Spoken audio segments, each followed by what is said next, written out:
Bismillahirrahmanirrahim. Assalamu alaikum dear student. I am your science teacher.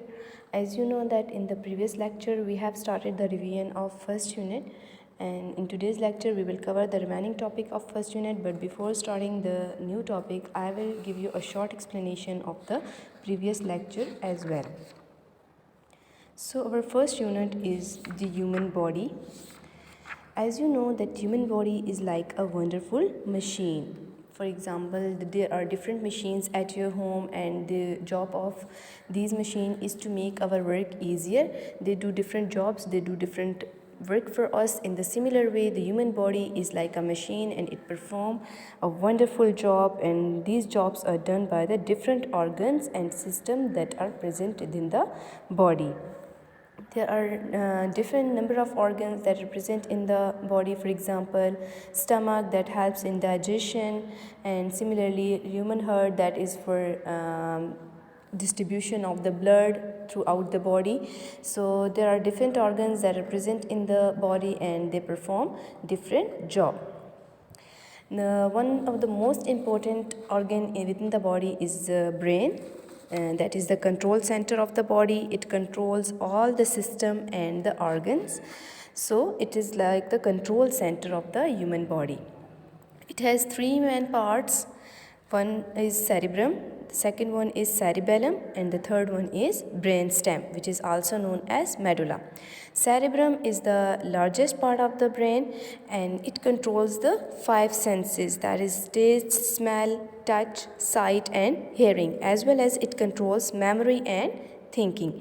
In the similar way, cerebellum is the second largest part of the brain and it controls the muscular activity. Muscular activity means like jumping, walking, running. All these are controlled by the cerebellum. The third one is medulla or brainstem, that controls the activities of the internal organs like heart, stomach, kidneys. All these are the internal organs, and activities of these organs are controlled by medulla. The next topic is about the senses. Senses help us to connect our communicate to help us to communicate to the world around us. There are five senses, and each of these senses is associated with a sense organ. The five senses are sight, smell, taste, touch and hearing. Now we will go through these senses one by one. The first one is the sense is sight, for which the sense organ eyes are used, and they help us to see the object, to see the world around us. Fine. So the eyes are the sense organs for the sense of sight. Number second sense is hearing, and the sense organ for the hearing is our ears, and they help us to hear the sound. The third sense is taste, and for the sense of taste the organ is tongue, that help us to taste the food that we eat. Either the food is bitter or it is salty, it is sweet. All this is done by the tongue, which is for the sense of taste. The fourth sense organ is nose, which help us to smell. Fine, that is associated with the sense of smell. The fifth sense organ and the largest sense organ is skin, which help us to tell whether the thing that or the surface we are touching is smooth or it is rough or it is hard, something, everything that is felt by the skin. So skin is the sense organ for the sense of touch. Now when organs combine together, they form organ system. There are a number of different organ systems that are present in the body. Now we will go through these systems one by one. So the first system we are going to is the skeletal system. Human body has a framework of bones. Fine, we know that we have a number of bones in our body, and all these bones when combined together they form skeleton, and the system of that skeleton is known as skeletal system. It is really very important system because it helps our body to have a proper shape. It gives shape to our body. It provides protection to some soft internal organs like ribs protect the heart and lungs. In the similar way, skull protects the brain. So the skeleton is protective in function. It gives shape to our body, and moreover it gives support to our body. The following image shows the skeleton, and there are a number of various bones that are labeled in the diagram like skull, jawbone, upper arm bone, ribs, spine, lower arm bone, hip bone, finger bones, thigh bone, and kneecap, and finally heel and toe bones. The second system is the muscular system. The muscles makes the muscular system. Muscular system is responsible for the movement of human body. Understand? It is responsible for the movement of human body. There are about 600 muscles in the human body. Muscular system together with the skeletal system forms the musculoskeletal system. Means the muscular system work closely with the skeletal system. Both of these are associated with each other, and collectively they form musculoskeletal system. And they allow, this system means the muscular systems allow us to move different parts of the body.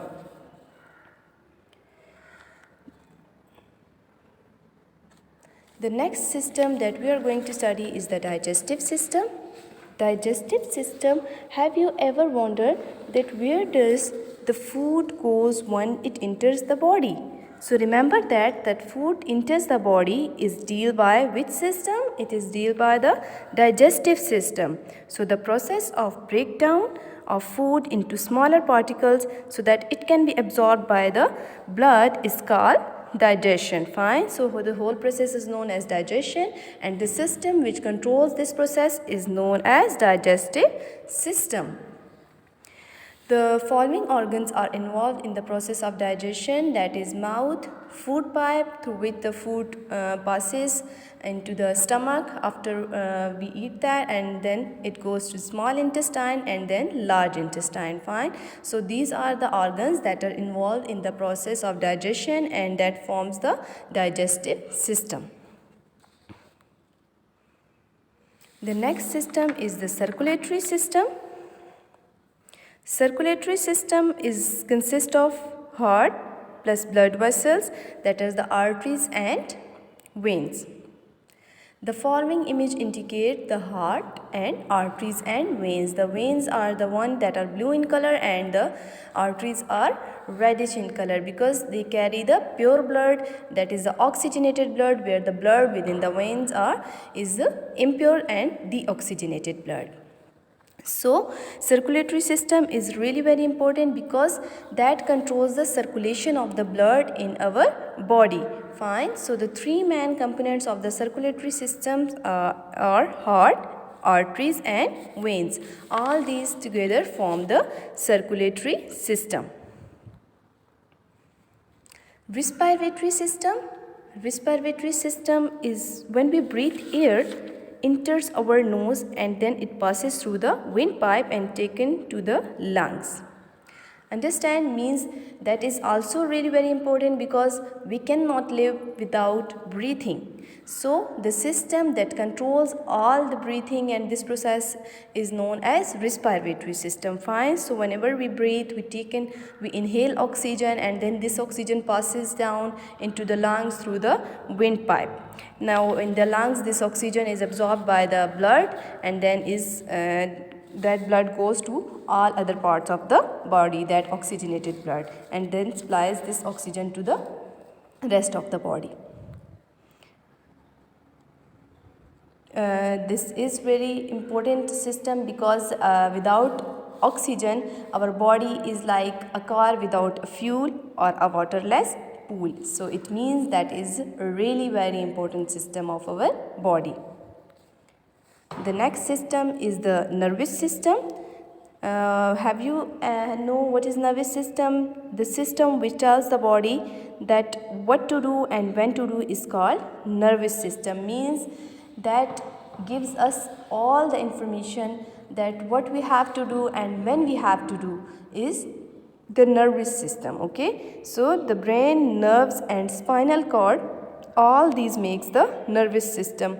Why? As we have studied and I have told you that brain is the control center of the body. So it means that there should be something that connects the brain to rest of the body, to all other organs. So the wires like structure that connect the brain to all parts of the body are nerves. Fine. So nerves are like the telephone wires that form a network in our body and connect the body to the brain.